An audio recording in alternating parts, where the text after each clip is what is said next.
devotees assembled on the asana will be answering any questions that any may have. While we were coming here together, His Grace Jananivas Prabhu instructed me to speak something before the questions and answers. Since Jananivas Prabhu is my senior godbrother,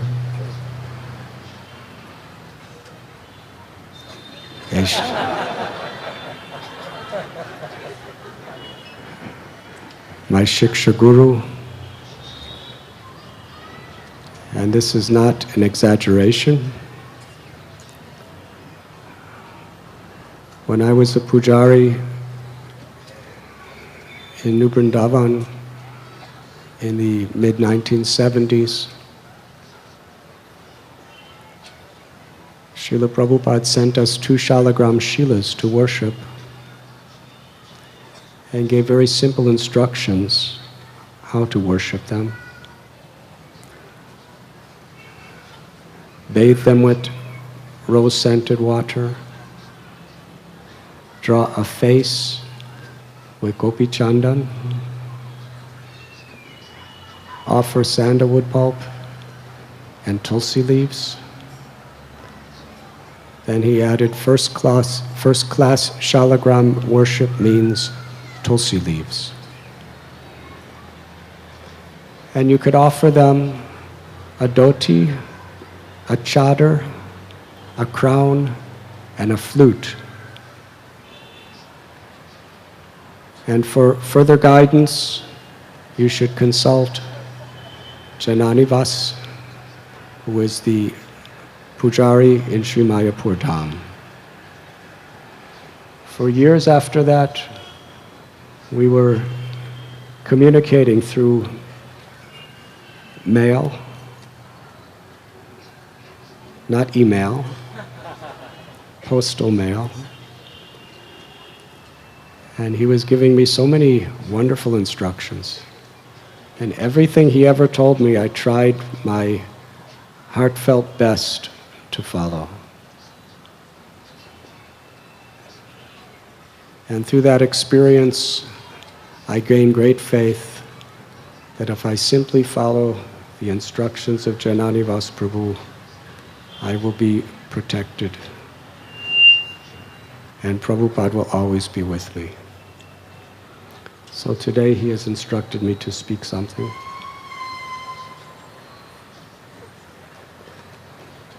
So I have just spoken something.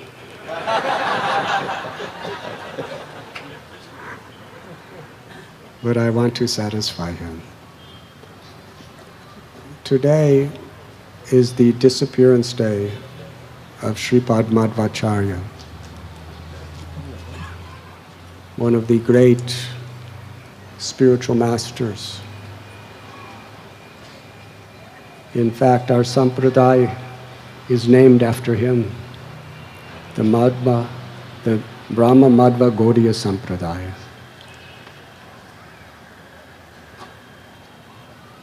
It is an extraordinary, beautiful subject matter to speak on. I will speak very briefly on a particular segment of Madhvacharya's life, his journey to Badrikashram. We know that Sripad Madhvacharya appeared in this world over 750 years ago in Pajakchetra, a little village not far from Udupi in South Kannada.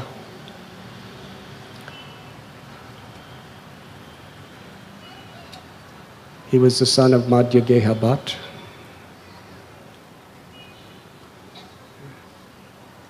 His parents, not having any children, performed great austerities And one day during a big festival in the Anandeshwar Mandir, the pujari, he mounted a raised platform, and the Supreme Personality of Godhead spoke through his mouth. He said, very soon, by the will of the Supreme Lord, an avatar of Vayu will appear within this world.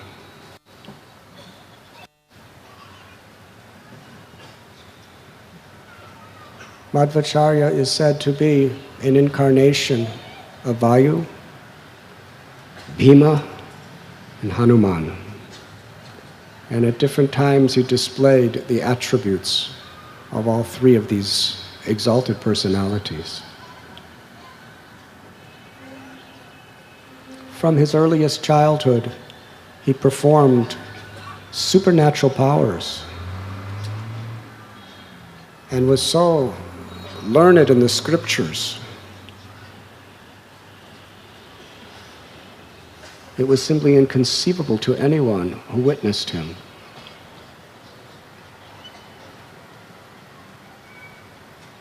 When he was just a small boy, after his upanayana, his initiation of his Brahman thread, he left his home searching for a guru. He was only about 9 years old. And he found Achyuta Preksha, who was a very, very exalted person, a great scholar, follower of Sripad Shankaracharya, a staunch monist in the Advaita school.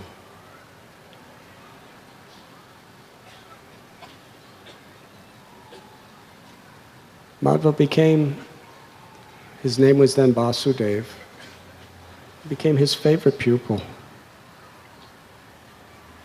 And when he was about 11 years old, he decided to take sannyas. It's a beautiful story. His parents resisted like anything because he was the only son. But somehow or other, he was so determined.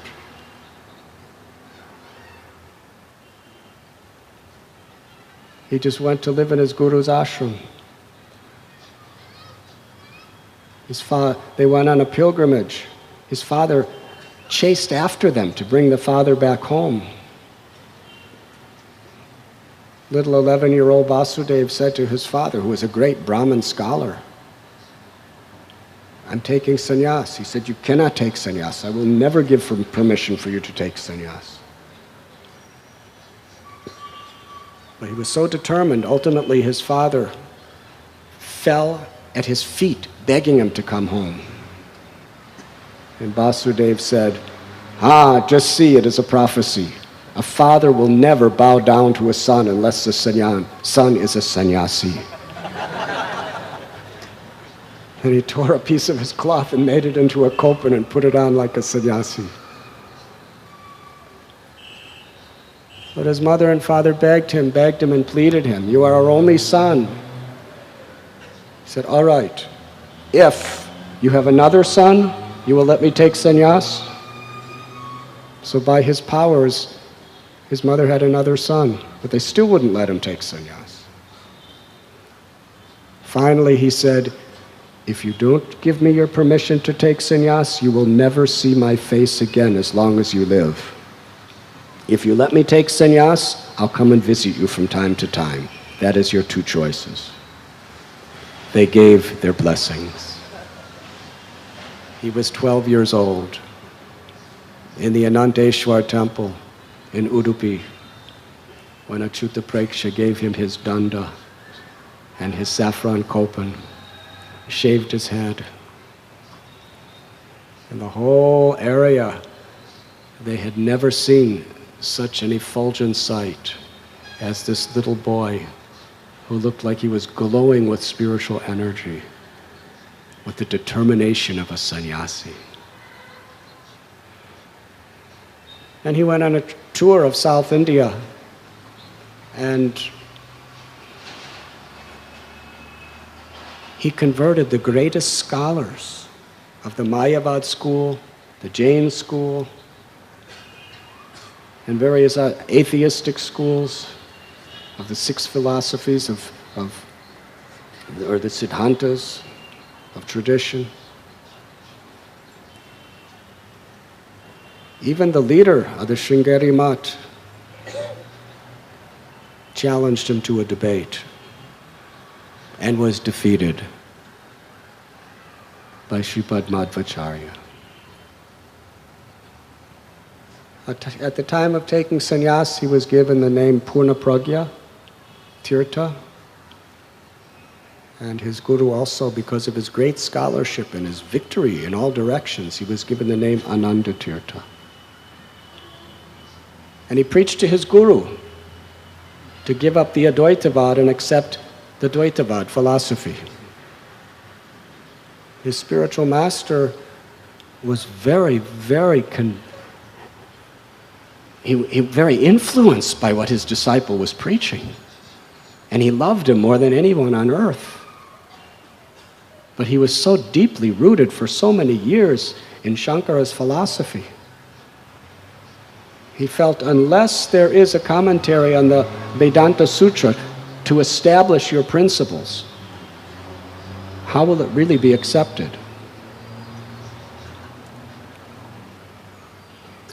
It was at about that time when Madhvacharya was about 19 years old that he decided to take his trip to Badrikashram to visit the ultimate guru of his life, Srila Vyasadeva. He took his prominent followers with him, headed by Satya Tirtha, who he had already given sannyas to. They traveled by bare feet from Udupi all the way up to the Himalayas, where they came to the banks of the Alaknanda River, where the temple of Badri Vishal is. It is called Badrinath. Madhvacharya went into the temple all alone and closed the doors. He brought with him a manuscript he had written, which was his commentary on Bhagavad Gita. He wanted the blessings of Vyasadeva before he made it available to the public.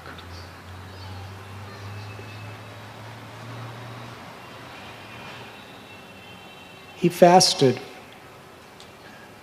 and observed complete silence for over 40 days. In prayer, trying to prepare himself to meet with Srila Vedavyas. When he was in the inner sanctum of the altar of the temple of Badri Vishal, all alone, it was nighttime. His devotees, some of them were sleeping outside the door, some of them were awake. He read the introductory verse to his commentary on Bhagavad Gita, where he's giving praise to Lord Narayan, who is the Supreme Person, giving praise to Vedavyas, the incarnation of God who gave us the Vedas.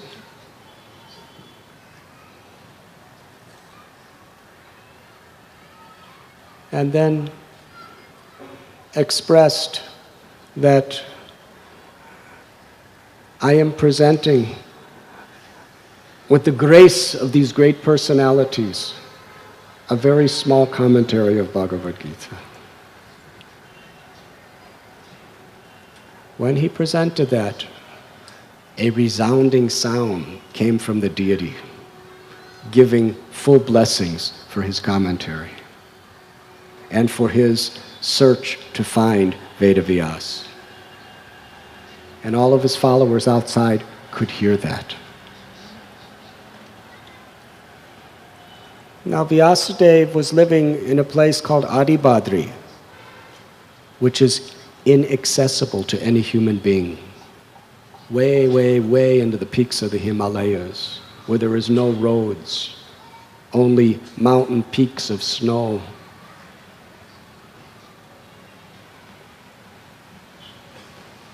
Madhvacharya, he actually wrote out a will. He said that I am now going to meet Vedavyas. It's an almost impossible situation to go where I'm going. I have no possessions. All I have is my conviction that Lord Narayan is the Supreme Person, whose form is eternal, full of knowledge and full of bliss, and pure devotional service is the only way to approach Him. That was his will that he left to the whole world.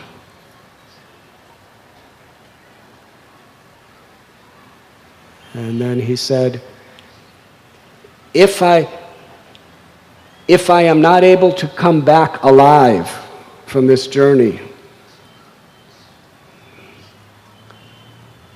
please carry on this great mission.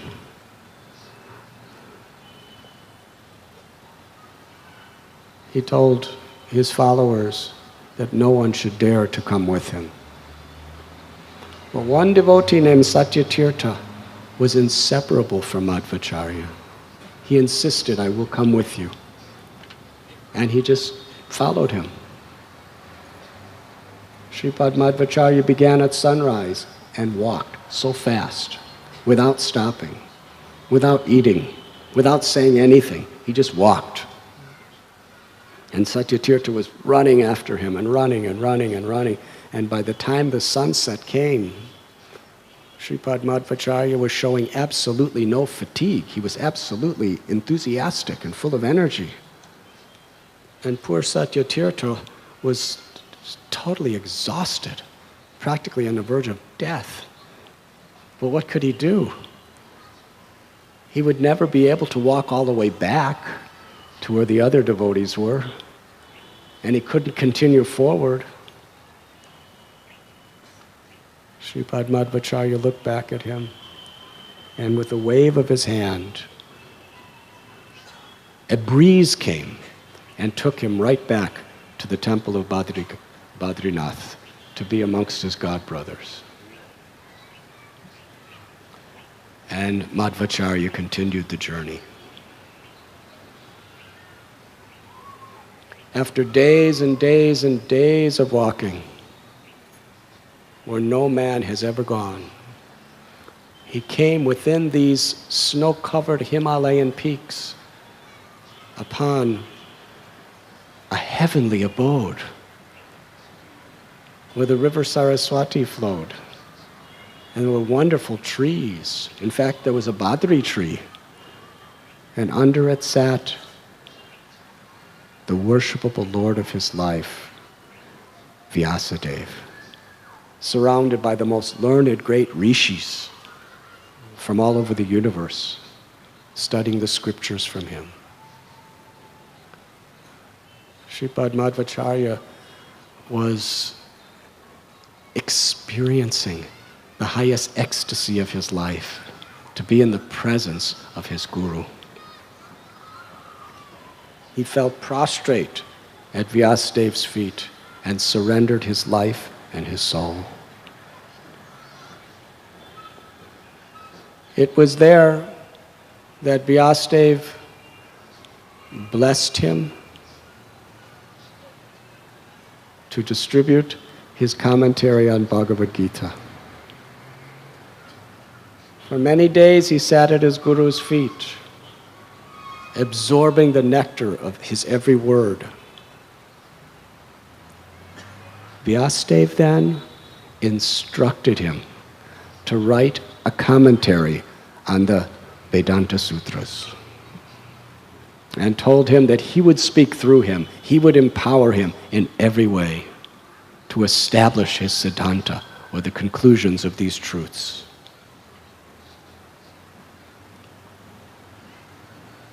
After taking leave of Vyasadeva, Madhvacharya returned to Badrinath, where his disciples were eagerly waiting for him.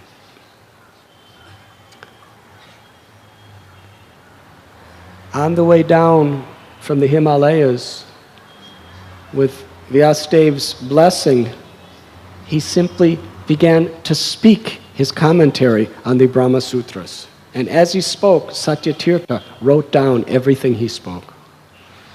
By the time they came to the plains of India, the entire commentary, the Purna Pragya Bhasya, was complete.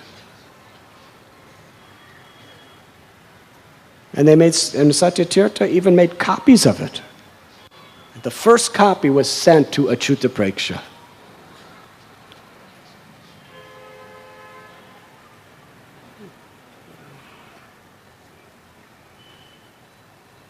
On the way down, he went through many different countries, down to the river Godavari, and transformed the hearts of thousands of people, even some of the greatest scholars and kings, to become Vaishnavas. And he returned to Udupi. There, he discussed with Achyuta Preksha, his guru, his commentary of the Brahma Sutra. And Achyuta Preksha surrendered to his own disciple and accepted Madhvacharya as his guru. The guru accepted his disciple as a guru. And Madhvacharya gave him the new name, Purushottam Tirtha. And he became one of the acharyas under Sripad Madhvacharya in our line.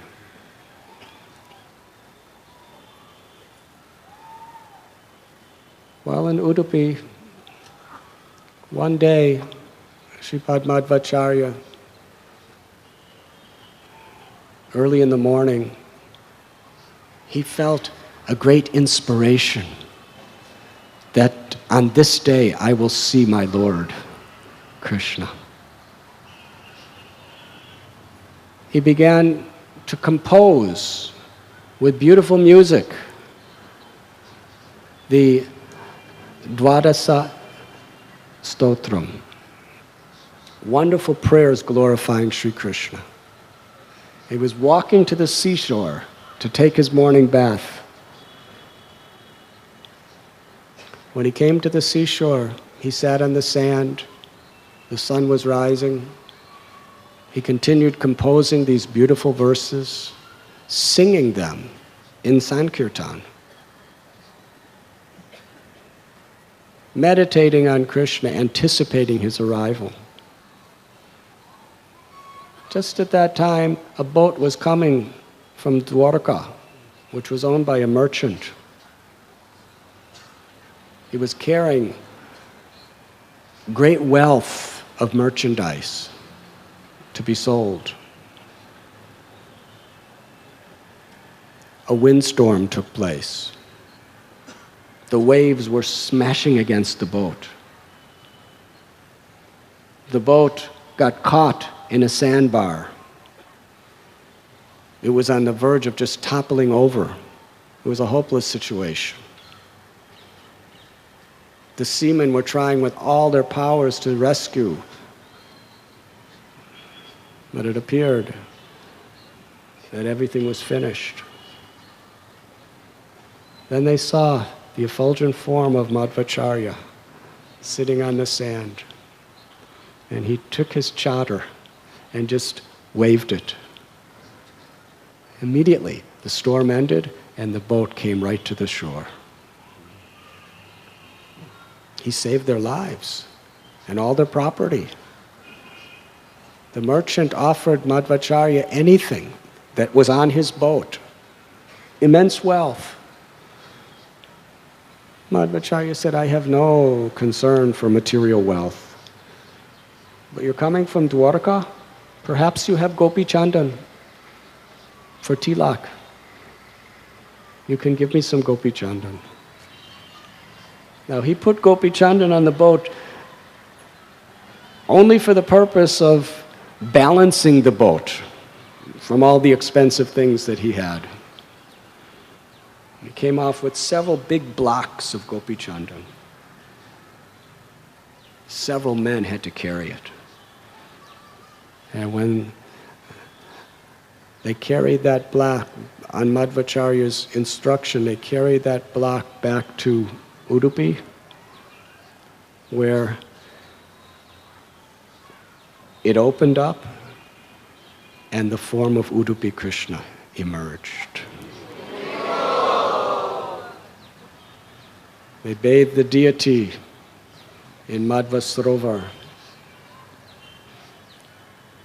And when it came to bringing it into the mat where Madhvacharya was residing, 30 men could not lift it, because Krishna did not want to be carried by anyone but his pure devotee. So Sripad Madhvacharya lifted with both hands and brought him. And by that time he had so many followers. Everyone was eager to build a magnificent temple for Udupi Krishna. They were talking, let's build a temple like in Sri Rangam. But Madhvacharya wanted a very, very simple temple. A very, very simple temple with a simple altar. And he established the worship. Perhaps the most intricate worship of the time in all of India. He established such devotional standards.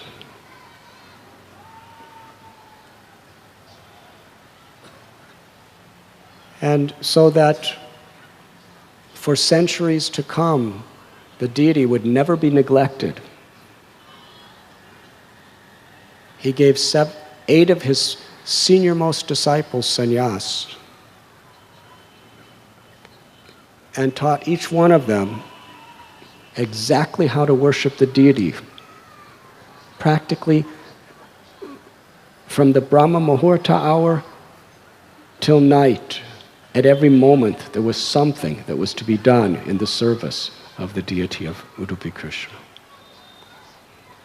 He trained them all meticulously and organized it so that individually as well as collectively, they and their disciples would carry on the deity worship.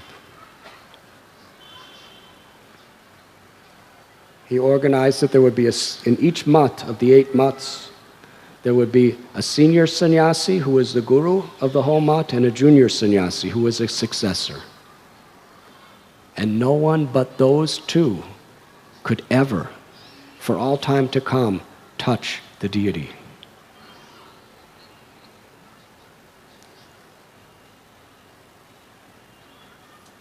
And each of them were given a certain period of time to worship the deity, and they would rotate. Since the time of Madhvacharya, almost 800 years ago, these standards have been upheld.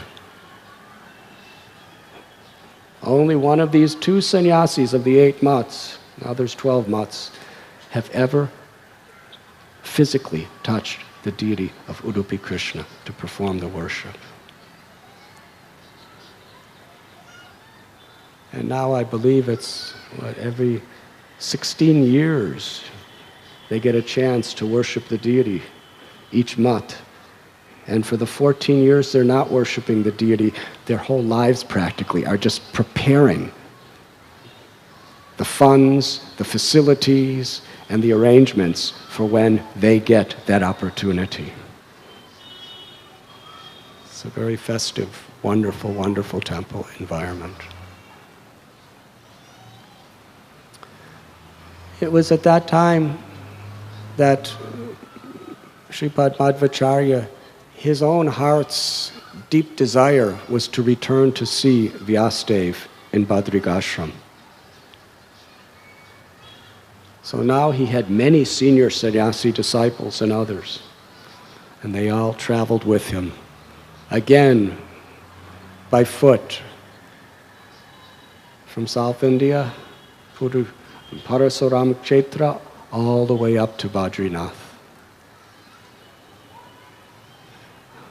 A few incidents took place in their trip which are worthy of sharing with you. Just to show the power of Madhvacharya's devotion. One time, as they were traveling, they came to an area where there was a very powerful Hindu king. And he believed that he would get great merit by performing pious activities. But he performed his pious activities in the most impious ways. Does that make sense? Digging lakes is a pious activity. But he didn't want to pay anyone. Anybody who lived near that area where he wanted to dig a lake, he had his soldiers force them to do it for free. And if there were any travelers or pilgrims, they would be arrested and had to work at the risk of their life until the lake was complete. So Madhvacharya was traveling with his followers, and they were apprehended by the military. Said, "You have to dig this lake." Sripad Madhvacharya, he said, I want to meet the king. We'll dig the lake, but first I want to meet the king. They couldn't resist him. He was so attractive. They brought him before the king. The king said, "Whether you're a sannyasi or anything, it doesn't matter to me. You have to work. Here's the pick, here's the shovel, dig." Madhvacharya said, "You're such a great king. And every great soul teaches by their example. We've never dug lakes before. We don't know how to do it. You teach us, and then we'll follow." He spoke so sweetly that the king went out with his shovel and started digging to teach. And soon all of his followers, thinking, how could we let the king dig? All of his ministers and soldiers started digging. And they got so absorbed in digging that Madhvacharya and all his followers walked away and nobody even knew. Continued their pilgrimage to Badrikashram. On another occasion, they were in a jungle, and some dacoits, a whole gang of dacoits, attacked them with weapons, swords and clubs and knives. Now, Sripad Madhvacharya knew the best way to overcome someone is to know exactly where their weaknesses are. So as they were running to them with weapons, Sripad Madhvacharya took a piece of his cloth that he was wearing off, rolled it into a ball, and threw it.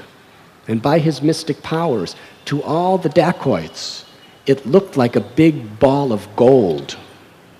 Although it was just a piece of cloth, it looked like a ball of solid gold. So each of the dacoits ran to get it, but none of them could get to it, because everyone wanted it for themselves. They were fighting over this ball of gold, and soon they started stabbing each other and fighting with swords and knives and clubs. They all killed each other.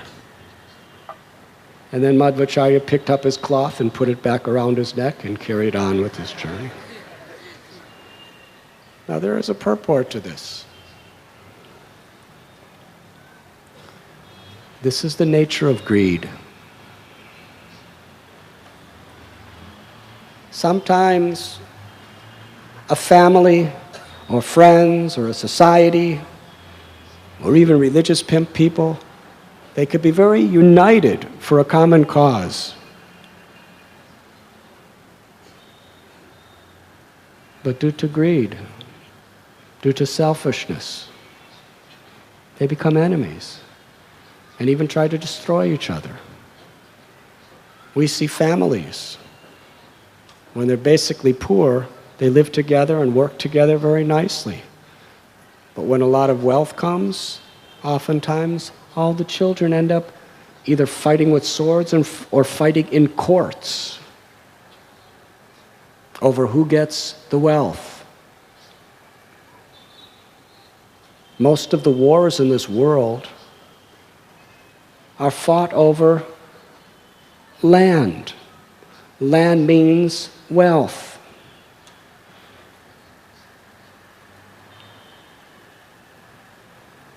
Individually and collectively, when greed enters a person's heart, our own brothers and sisters as human beings, family members, even people within our own religious society, we can become enemies, even destroy each other. It is one of the curses of Kali Yuga.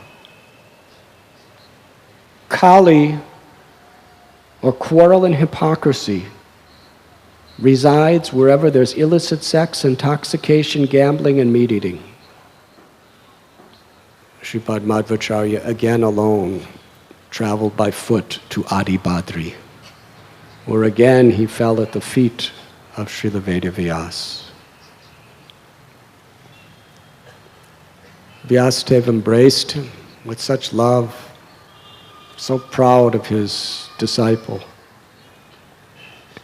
And out of the affection of his heart, Srila Vyasadeva gave Sripad Madhvacharya 8 of his own personal Shalagram Shilas that he worshipped.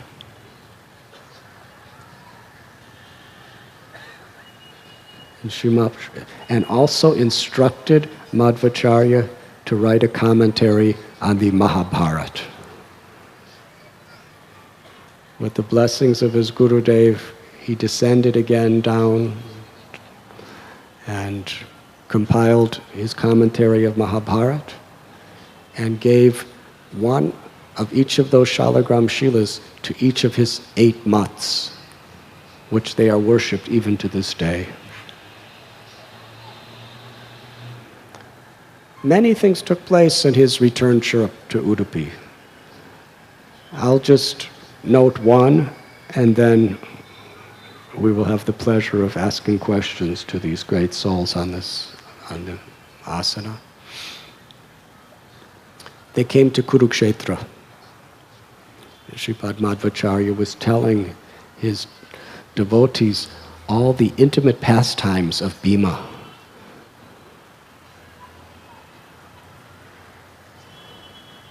They were enthralled. And Madhvacharya took them into a lonely lonely paddy field.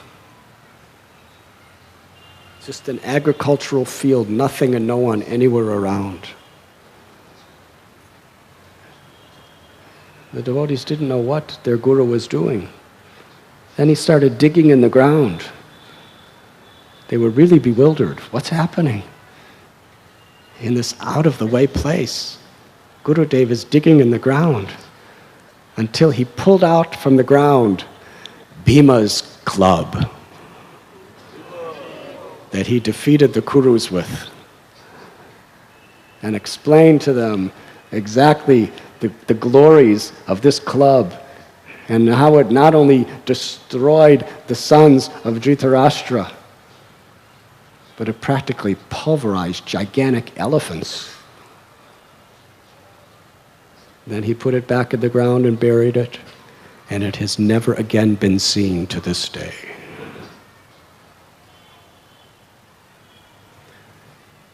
Sripad Madhvacharya, he especially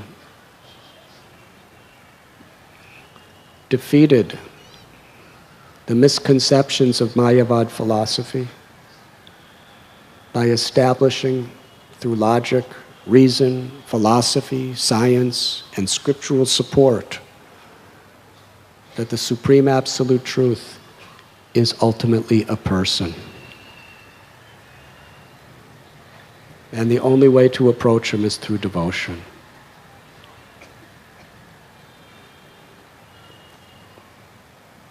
When he was 79 years old in Udupi, in the Ananteshwar temple, He was giving a lecture on the Aitareya Upanishad. He spoke so beautifully. At one point, the demigods from the upper planets showered an entire curtain of flowers upon him as his disciples were sitting watching. And when the shower of flowers ended, Sripad Madhvacharya was gone. He had left his earthly body to return in his spiritual body to Badrikashram to live forever at the feet of Srila Vedavyas. Sripad Madhvacharya ki jai. Lord Sri Chaitanya Mahaprabhu especially selected this parampara to take initiation in, because he considered two aspects of Madhvacharya's mission to be of ultimate importance: the complete refutation of the impersonalistic conception of God, and the worship of the deity of Krishna.